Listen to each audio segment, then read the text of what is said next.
Great. A very good morning to you all. It's lovely to be in Windsor. Surely this is the main event in Windsor this week. Come on. Thank you very much for that introduction, Jeremy. It's good to be sharing the stage with you. Jeremy and I have worked with each other for many, many years in different capacities. It's also really lovely to follow Carol Black, Dame Carol, because she was my boss at the Royal College of Physicians. And actually, she was one of the most inspirational people I worked for in terms of public involvement, because she set up the patient network at the Royal College, which continues to do great work today. So I'm really looking forward to talking to you about patient and public involvement and encouraging you to think about ways of encouraging that partnership between research and patients more and more as you go forward. And you're clearly at a very exciting point in your history, and I was really pleased to see some of the themes that came out of it and some of your thinking about what that might look like. And so perhaps I can add to that. Can we douse the lights a little bit, please, so people can see the slides better as I go on? Thank you very much. So the first thing I wanted to say, Carol talked a lot about how research had moved on. There we go. How research had moved on in this particular field. And I think one of the key features in why research has moved on, not just in this field, but across the UK, is actually you sitting in this room. It's what you've done individually and as a group, as patients, carers, and members of the public in making that research happen, whether it be in terms of greater funding. And you can see on this slide, this is the national picture for funding of medical research from all our medical research charities in the UK, through your participation in research, perhaps, in studies, through your political support, making sure that our politicians and our policymakers in Westminster and Whitehall do the right thing by your cause or your condition, and including what I'm going to talk about this morning at the bottom bullet point, which is around public involvement, so involving people in deciding what research we fund. So you are very much part of the reason why we are successful in research, and I think it's important that we remember that. What is public involvement? So I think it's really important to see it as a journey, really. It's about changing the perception of patients and carers in research out there. So the historic perception of people who are in research is as subjects. I mean, I'm sure we're all familiar with this term guinea pigs that's used horribly in the press a lot when we talk about research. But also, if you look in law, if you look in regulation, it talks about people being human subjects. But actually, the world is moving on very, very rapidly and very encouragingly and positively to seeing people as partners. And this is what my job is about at NIHR, is increasing the view amongst the research community, but across the health and research sector, to see patients as partners in the process. So this means research done with or by patients, carers, and members of the public. And the key bit, I think, to this definition, which is the standard definition for public involvement, which we use in government, is about seeing people as part of the decisions by which research is done. And I'm going to talk about what that actually looks like in practice, and you may want to consider what the implications might be for you in this society. For us at NIHR, it's been very much part of our operating principles, if you like, as an organisation since we were established in 2006. So we're a relatively young organisation, but we're the largest government funder of health research in the United Kingdom. We spend just over £1 billion per year on all forms of health research, so including the things that you've heard about this morning, right through to social care research and public health research. So we do it all. And from the very beginning, we've involved patients, carers, and the public in how we've decided to do that. So what does that mean in practice? So I think two ways to explain it. First of all, it's in terms of how we award our funding. So anybody who comes to us, any researcher, any institution, be it a university or a hospital, who comes to us for funding obviously has to go through an application process. And in that, they have to demonstrate how they've worked with patients and carers to decide that that's a good research project or that's going to be an important institution to fund out there. They then also have to describe what their plan is for working with patients and carers in the course of that project. And then once it's funded, they also have to demonstrate how they're going to work with you and I in the course of achieving the things that they said they wanted to set out and do. And this is really important to us that they do this. This is about us being wanting to do better research, research that's informed from the patient perspective as much as anybody else's. It's about us being accountable as a public funder, spending your money. So it's really important that they come to us and do that. And as part of that application process, of course, we also get patients and carers to review the research. So all our research applications, whether they be £30,000 or £30 million, are reviewed by people like you and I to look at it from a patient perspective. They will sit on the panels with us to judge and score that research. So that it's very much immersed and integrated into the way that we think about our funding, and it's very important to us. And I'm going to talk a little bit later about why we think it's important. And we have really, really strong leadership behind why we do this, and you'll see that quote from the Chief Medical Officer. We're very lucky in this country in that we do have an organisation that exists.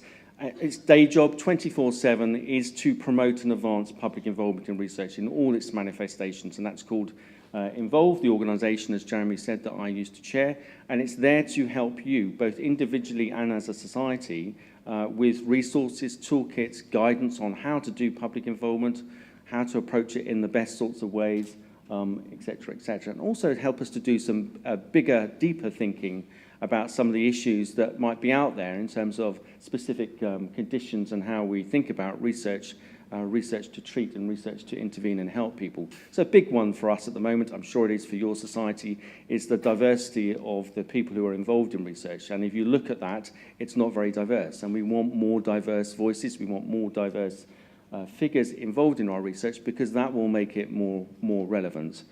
So Involve is there to help us. It's fully funded by the NIHR.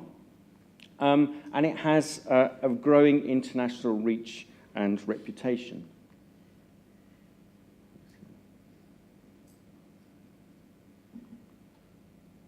It's a very sticky slide. I'll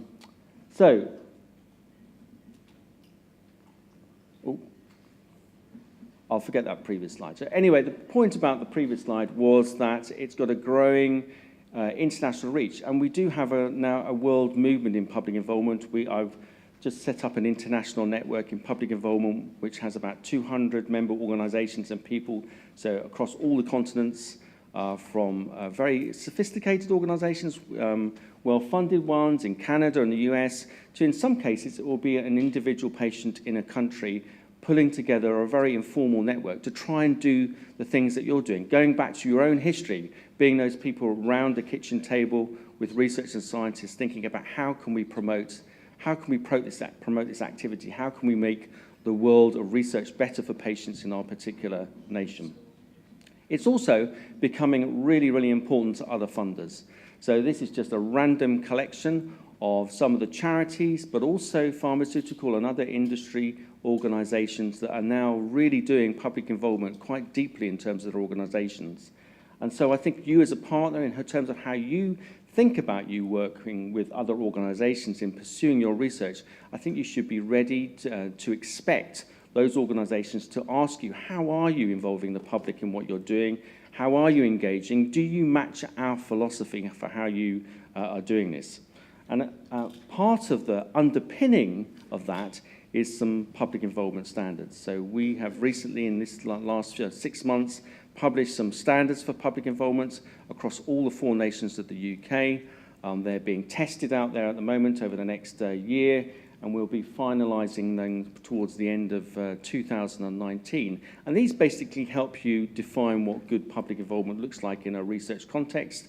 And they have, as I say, many organisations in testing these, not just NIHR ones, charities, industry. And it's going to be, I think, a really, really important way of benchmarking progress if you are an organisation who's interested in public involvement and about how to do it further, how to make it deeper and broader across your organisation. So, as you might imagine, over the last 12 years, we've done many, many different sorts of initiatives to establish a really deep relationship and constructive relationship with the public.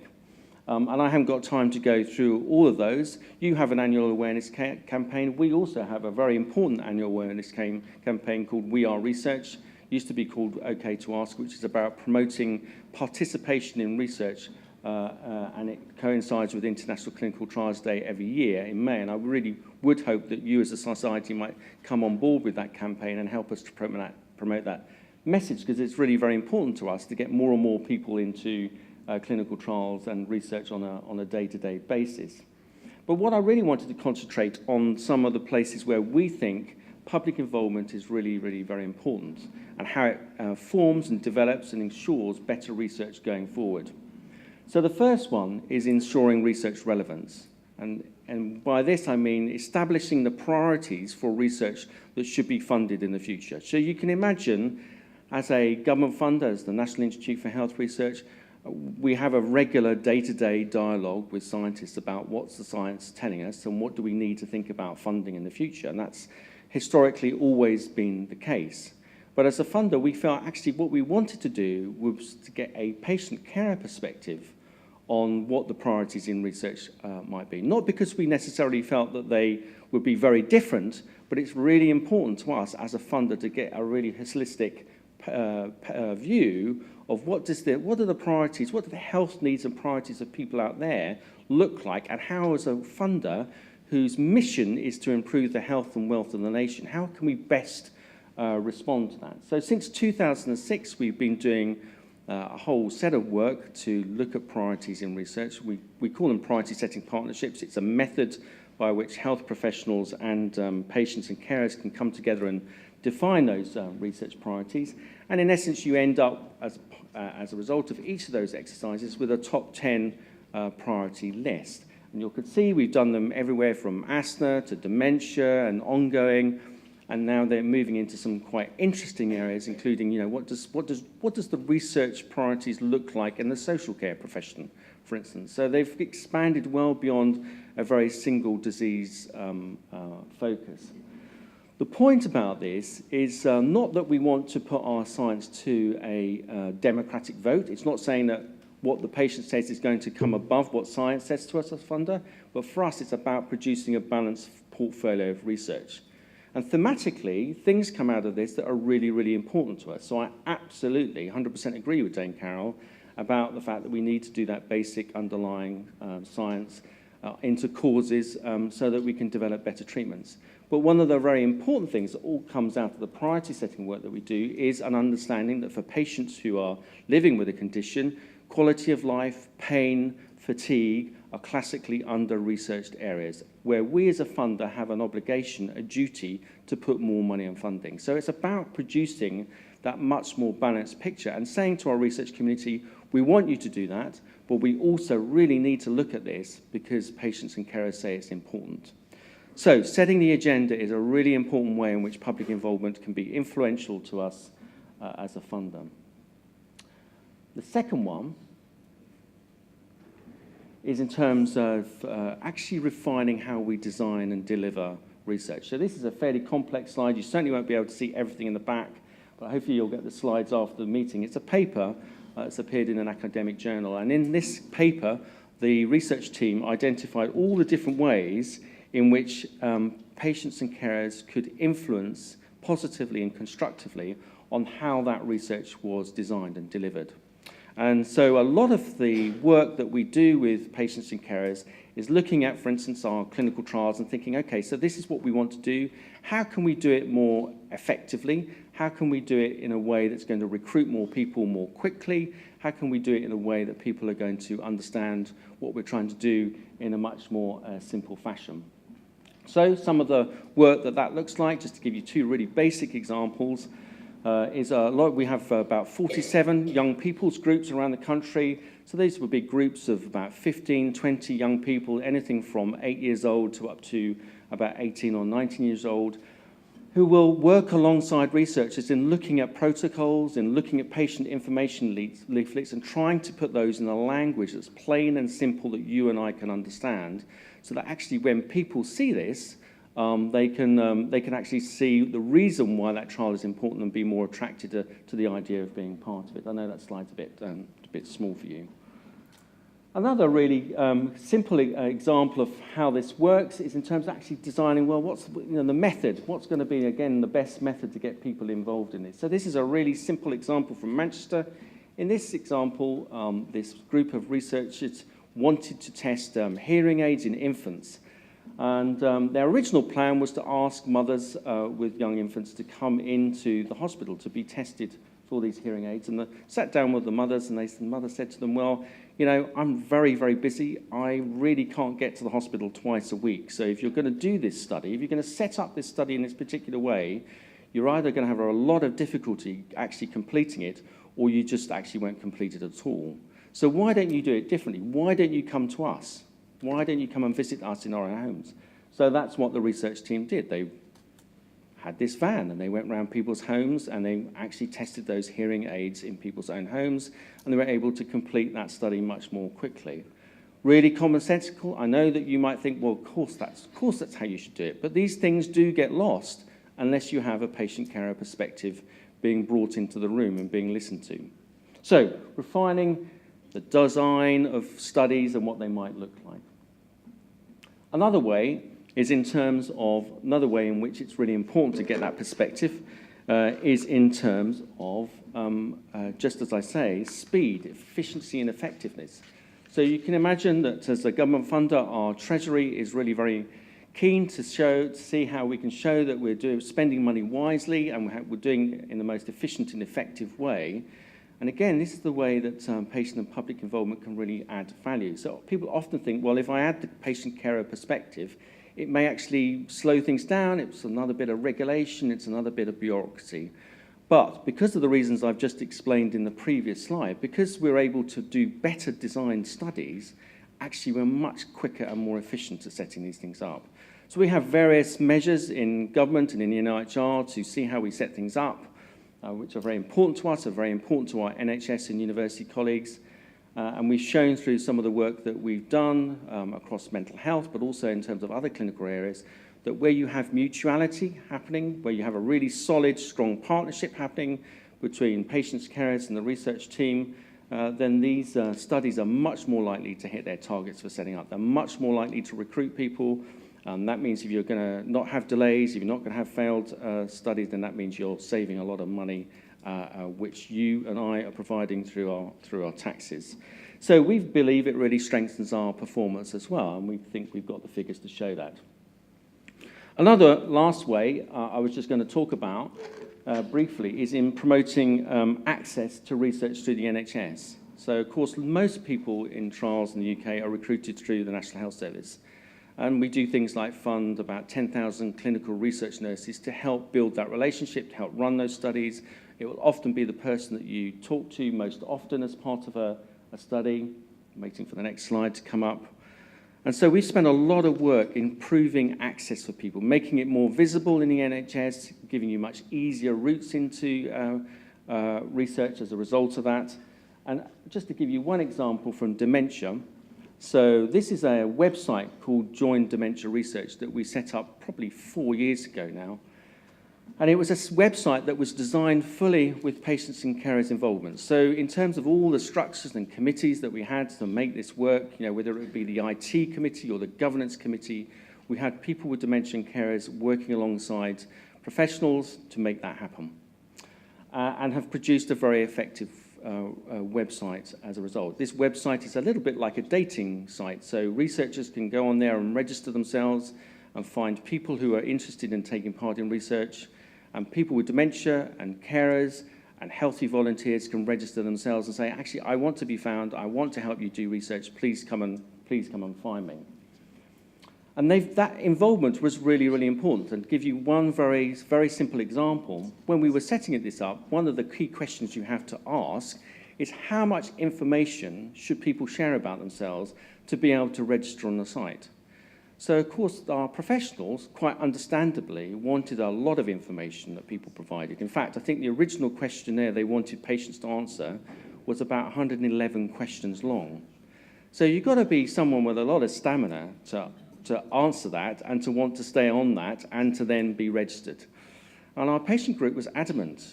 If you do that, you're not going to have anybody signing up to this site. It needs to be a limited amount of information for people to initially register. So we got it down to 11 questions in the end. So when you go on there, you only have to answer about 11 questions. And then once you're registered, of course, you can answer many more things about yourself, and you can change that over time. You can give a fuller profile, like any other website that you and I might be familiar with using. And that's really, really important, because actually we've got many, many more people going onto that site as a result. So what's been the impact? Next slide, hopefully it's going to come up. So this is an area that's traditionally struggled in the past in terms of numbers of studies and people going to studies. On that site, we've now got nearly 40,000 people registered, people saying, I want to be part of research, and about a third of those have now entered into studies as a result. You can see there's a distinct bump in the blue columns there, and that's where Join Dementia Research, the website, came on stream, and that's where you begin to get an increase in studies, and you get an increase in the numbers of people going into those, and I think there's now 81 open studies on Join Dementia Research. Importantly, from a patient perspective, there's been increased awareness as well about research. Increased awareness and people finding it easier to find themselves their way into studies, which is really important. And we're looking at ways of putting that, making that access even clearer in not just traditional, perhaps hospital settings, but these are kiosks that we have in pharmacies that we've been testing. So you go in to get your prescription, and your pharmacist will say to you, if you've got 5 minutes, can you please register on Join Dementia Research, because we're really interested in people taking. So this is a really key part of NIHR's agenda, and something that we're doing a lot more on. I think when you see the NHS plan come out in about 5 or 6 weeks, I think you'll see a much greater emphasis on this access picture, and I think it's something that you as a society might want to look at and see how you can and can be part of. Final 2 slides before I've finished, and perhaps take any questions. The first one is, we've already heard the mention of data, artificial intelligence, really, really important science happening around there, amazing potential developments that could help you or I, and a big place for really good patient and public involvement to have a very positive impact. We know when we survey the public that people are generally somewhat apprehensive about any question of robotics or artificial intelligence taking the place of health professionals and that direct contact, but they do see the potential benefits. And actually, through our studies, and there's quite a few good papers on this, patient and public involvement can really, I think, humanize this area in a way that helps it feel much more palatable, but actually produces better research as a result. And one very quick anecdote is I went to observe a science panel run by the Arthritis Research UK charity about 2 or 3 years ago, and they have a very balanced panel of both patients and researchers looking at all their applications. And I remember this application came in front of the panel, and it was a piece of quite a substantial grant. But as part of the research proposal, there was a proposal to build a patient app as part of this. And within the panel, there was a lot of excitement about this app, because everybody's thinking about digital. And the research and health professionals said, this is going to be absolutely fantastic. We really need to be beginning to do this sort of thing. But actually, it took the patients in that panel to say that, yes, it is exciting, but actually, with my condition, I actually can't use an app. So this has got no utility whatsoever for me. So you may spend £20,000 of a £100,000 grant on this app, but it's going to have absolutely no use whatsoever. And I think that's the sort of area that patients and public perspective can have a really, really important and useful impact. So, very final slide, just to say, go back to that original definition of public involvement about being partnership. This is a quote again from the dementia area. But yes, there is an element of challenge about it, but it's not about being in conflict. It's about putting another point of view, valid point of view, about what research should look like, and with a focus on producing ever better research, which is what public support for research has traditionally been about in the UK over the last 20 or 30 years. Thank you very much for listening to me.